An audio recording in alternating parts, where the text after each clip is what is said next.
Falando agora o seguinte, você é atleta de verão, só faz atividade física nessa época do ano, por causa das festas da estação, como o carnaval, né? O QVP traz um alerta sobre os cuidados que a gente deve ter ao sair do sedentarismo e começar uma rotina esportiva.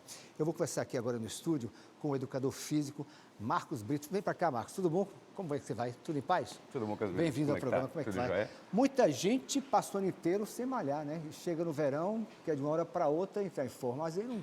É complicado, né, Marcos? É complicado. A gente tem que imaginar o seguinte, independente de qual seja o objetivo desse treinamento, ele só vai acontecer se eu mudo o comportamento. Mudança de comportamento, ela depende de constância. Constância depende de tempo. Então, a gente tem que entender essa engrenagem. Não dá para que eu pule etapas, tá? Antes de mais nada, a gente tem que falar o seguinte, não fazer atividade, ainda que existam os riscos, a gente vai falar um pouco sobre eles, não fazer atividade física é muito mais perigoso do que fazer atividade.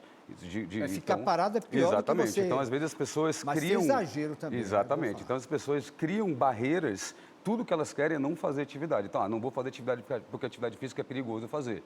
É da maneira errada. Então, as pessoas precisam entender que o verão está aí, mas que eu preciso, antes de mais nada, antes de pensar no resultado, eu tenho que pensar na minha saúde. Certo. Mas o exagero, né? Você está falando uma coisa certa. Exatamente. Claro que é melhor a gente malhar, fazer alguma atividade que ficar parado. Mas muita gente, de uma hora para outra, sai correndo pela rua, suando as bicas, enfim. Aí também não, né? Exatamente. Você falou uma coisa certa.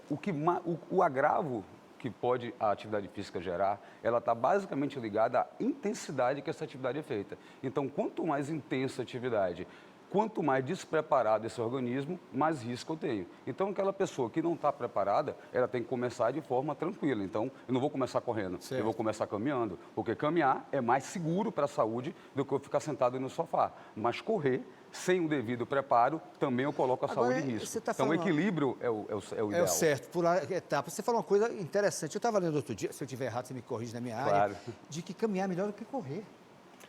Para aquela pessoa que não está adaptada ainda.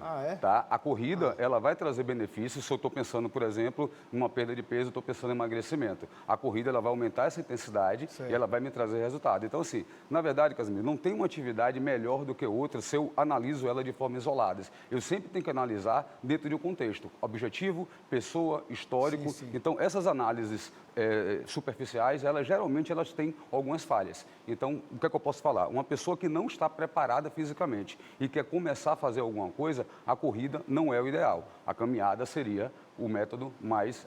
Bora para a rua? Vamos nessa. Pergunta para você na rua. Vamos. Cadê Ramon Lisboa? Cadê ele? Pronto, já está brilhando mais uma vez no telão do QVP. Falou agora de esgoto, mas o assunto é outro. E tem até o churrasquinho ali atrás, está sendo preparado, o queijo coalho. Fiquei curioso. Ali atrás de você é o queijo coalho ou churrasco? Bom, esse é outro assunto também. Minha curiosidade jornalística. É o povo treinando para o carnaval. Hora do almoço, principalmente, né? Mas diga aí, Ramon. Só pensa em comida. Diga aí, a gente tá Bora lá. Olha, Bora lá. Eu que corro geralmente a meia maratona, a São Silvestre, estou aqui para perguntar justamente sobre corrida, mas eu não vou perguntar, não. Vai perguntar um outro corredor como eu, o Gabriel. O Gabriel está aqui no alongamento, já correu aí uns 5, 10 quilômetros. A gente está com um educador físico lá no estúdio, com o Casimiro Neto. Você tem alguma pergunta para fazer, principalmente na sua área, né? Já que você é corredor. Bom dia, eu queria fazer uma pergunta para o educador físico, se antes de eu fazer alguma atividade física, o que eu devo comer. Então, Pronto. a alimentação... Antes de fazer atividade física, né? Vamos lá. A alimentação, ela é fundamental para que esse rendimento aconteça. O que comer, de novo, depende de várias situações, inclusive nutricionista geralmente é o profissional mais indicado. Mas o que eu posso dizer de forma geral é o seguinte, alimentos que sejam de fácil digestão, alimentos leves e que te dê energia. Então, basicamente, está falando de carboidrato, está falando de frutas, está falando de sucos, está falando de alimentos com essas características, digestão rápida, para que eu não entre em competição. Se eu me alimento de algo que vai gerar, que vai ter uma digestão mais lenta, e eu me exercito, eu começo a entrar em concorrência entre a digestão e o exercício. Então, isso pode me prejudicar. Então, o ideal é que seja uma alimentação leve e para que me favoreça a energia e não atrapalhe o treinamento. Eu vou para o outro lado, porque tem gente que defende que é bom você correr em jejum, que a queima de calorias é mais rápida. Tem fundamento isso? Então, o aeróbico em jejum, né, que é o AEG, que tem a sigla mais comum, os primeiros estudos ligados a isso, ele está ligado basicamente a controle glicêmico. Então, lá atrás, quando se começou a estudar isso, se ligava direto ao diabetes, que está ligado basicamente ao controle de açúcar. Com o passar do tempo do estudo, se verificou uma relação entre a diminuição de açúcar e a diminuição de peso. Então, se faz essa associação. Você vai encontrar na literatura tanto pontos positivos em relação a que não vai fazer mal, quanto pontos negativos. Sim. O que é que o consenso fala? No nível inicial, a gente tem uma prevalência um pouco para pessoas adaptadas do jejum, favorecendo a perda de peso, favorecendo o exercício. Mas quando eu vou para quando esse tempo ele caminha e quando eu vou para 4, 5, 6 semanas e eu comparo com a dieta equilibrada, isso não tem benefício nem para um nem para o outro, esse equilíbrio. Então, não há muito benefício de médio e longo prazo pensando em perda de peso, por exemplo, o jejum. Pensando em performance física, o jejum não é aconselhado, porque eu preciso de energia para me exercitar. Então, você vai encontrar pessoas, e aí de novo a gente vai voltar para o que a gente fala sempre. Existe uma coisa chamada individualidade biológica. Sim. Cada pessoa responde diferente. Então, você pode falar em jejum, mas imagine que uma pessoa vai se exercitar às 5 horas da manhã, por exemplo, e ela fez a refeição dela por volta de 11 da noite. Diferente de uma pessoa que, às vezes, almoçou e foi se exercitar 9 da noite. Então, ela tem horários aí de alimentação muito grandes, mas o jejum...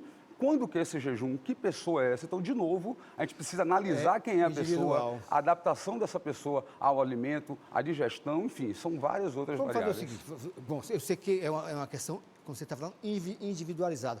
Uma média, assim, de um café da manhã, uma alimentação para você ir malhar, você ir correr, você ir para a academia, o que você sugere, né? Que tipo de alimento? Então, a gente tem basicamente 3 grandes grupos de alimentos: as proteínas, os carboidratos e as gorduras.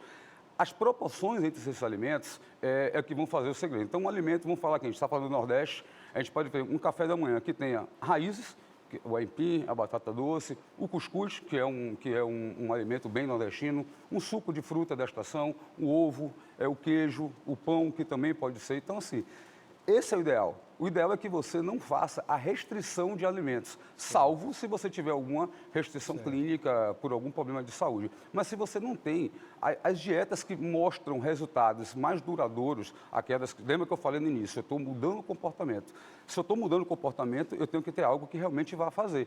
Aquela dieta muito restritiva, ela pode até resolver por um determinado tempo, mas ela não gera aderência. Não gerando aderência, é complicado mudar comportamento. Então, o ideal é o seguinte, que eu tenho um café da manhã diverso, que eu incluo esses três grupos de alimentos e que isso vá se repetindo em todas as refeições do dia.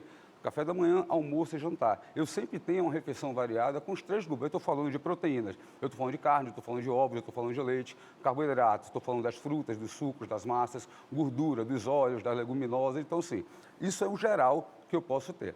Tá? Você vai ver algumas situações, elimina glúten, elimina lactose. Isso existe, mas aí são casos bem específicos. Também, né, as modas, né, que vão surgindo. Mas o nutricionista sempre seria o profissional para entrar. Obrigado Obrigado a vocês pelo convite.